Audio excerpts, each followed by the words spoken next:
We are joined now by Shelby Mast of bracketwag.com. Shelby, how are you this morning? Doing good. How are you guys? Shelby, this is my favorite. There's that voice. This is my favorite time of the year to talk to you. I apologize. I normally try to get you once or twice before like the big unveiling because there's always good build up. But man, it is good to hear your voice. How you been? I've been good. Good. Life Good. is treating me pretty good. So it was this year. I maybe this is hyperbole, but you've done this long enough now. We would joke for the last month and a half. We said, "Oh my." I coined it as like the middle is so big, right? Not necessarily a weak bubble, but anything from like number 18 to like number 40, it seems like splitting hairs. Was this any more difficult than it normally is for you, or did it just seem like that because the rankings fluctuated so much? I think that this has been one of the toughest years to do the middle of the bracket. Yeah. You can choose around and not be wrong. There, Kansas sitting there in the seventh seed, they can easily be a 5 or move down to a 9. And I don't think anybody would yell and scream too much. It's very tightly packed. So, Shelby, I want to ask you about a couple of local teams here before we look big picture. One of them is very important because Damon and I have a bet on it. Omaha, you've currently got them at a 15. What are their chances of staying at a 15 versus dropping down to a 16? How do you view Omaha? I think that 15 is good for them. If they get some more bid fees enough to move them down, they could fall to a 16, but I'm comfortable with them at a 15. How difficult was it, or how much movement for you? And maybe we're talking about actually winning the conference. It seems like you've got Tennessee out in the West right now, which would make them the fourth 2 seed.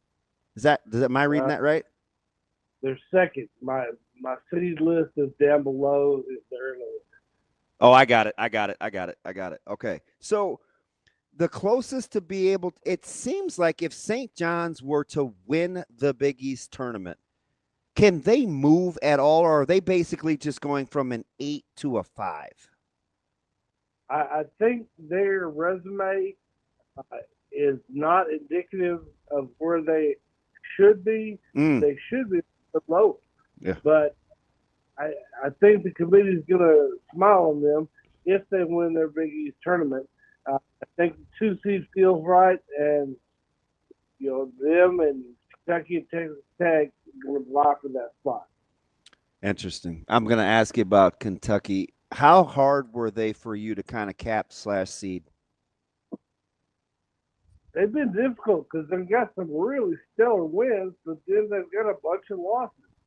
They kind of make you scratch your head. I know they've had injury issues, but it's one of those where you're not real sure. And I do this trying to figure out what the committee will do, not what I think should happen. So I think the committee will give them a 3 seed, but they could be in line for a 2. Yeah, and then and maybe A&M will join them, but they'll be the only team and in the top 3 seed lines that will have double-digit losses when the tournament starts. Right. That's the thing holding me back from putting them on the 2 line. There'd be a lot of losses for 2 seed. I'd hard for me to see that happening. Shelby, as I'm looking at Gonzaga, I find their resume sort of fascinating just because the metrics seem to love them, but you go through it, they don't have a ton of quality wins. Like, how do you deal with a team like Gonzaga that's taken more losses than they typically do and doesn't necessarily have the most outstanding resume, but the metrics really like them? Yeah, they're going to be tough on Sunday because their game's going to be finished tonight, and then they're done until selection Sunday. Are the metrics enough to move them up from A-line? I don't know. I'm a little gun-shy because last year they got a very favorable seed, and they're just an average team or something.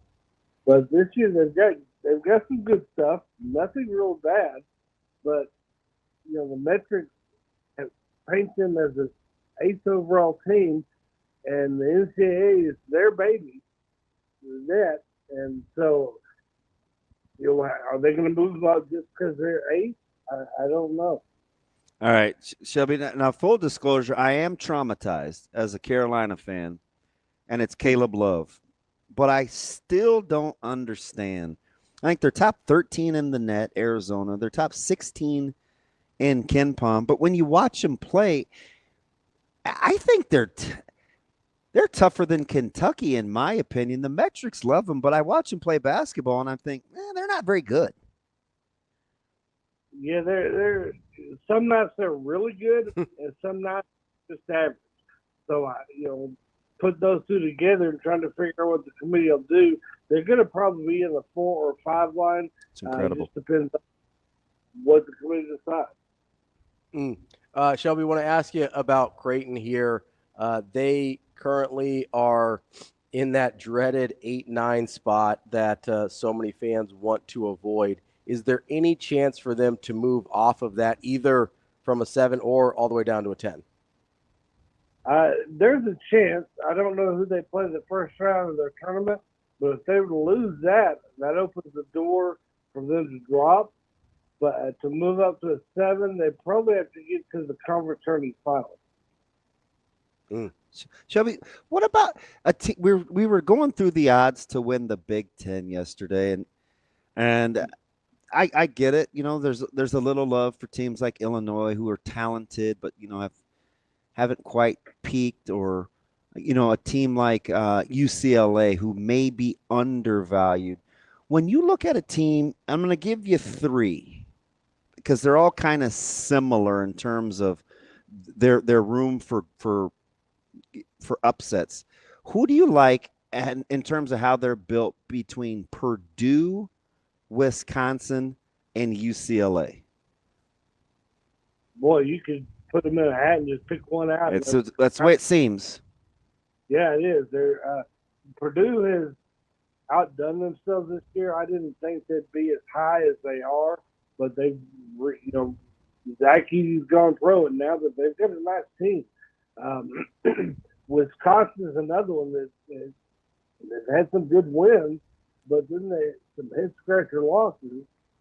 And UCLA, that's a good team too, but the same thing, good wins and head scratcher losses.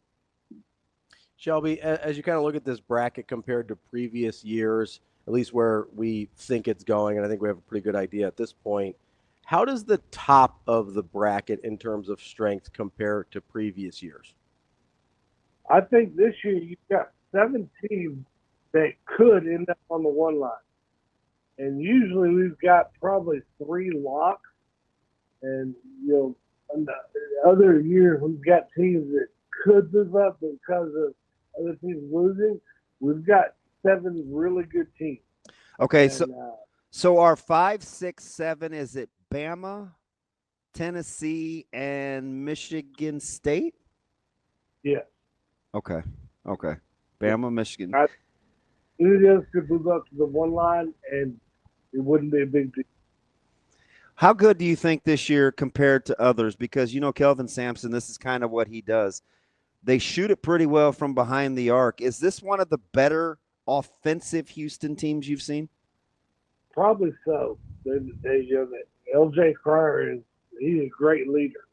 But their defense is just tough.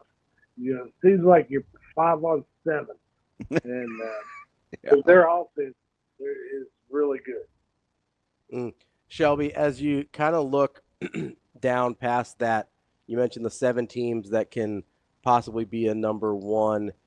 Are there any teams sort of in that 3, 4, 5 range that, not necessarily for seeding purposes, but just from what you've watched and the metric, that you just particularly like and think is really good? I think Kentucky, they could, if they're healthy, and we know they're missing a guy, but they've had enough time to prepare without him. But if they get on a roll and get favorable matchups, that could be a really tough team. It just depends on, are they going to be healthy and, get it together. But they're very talented.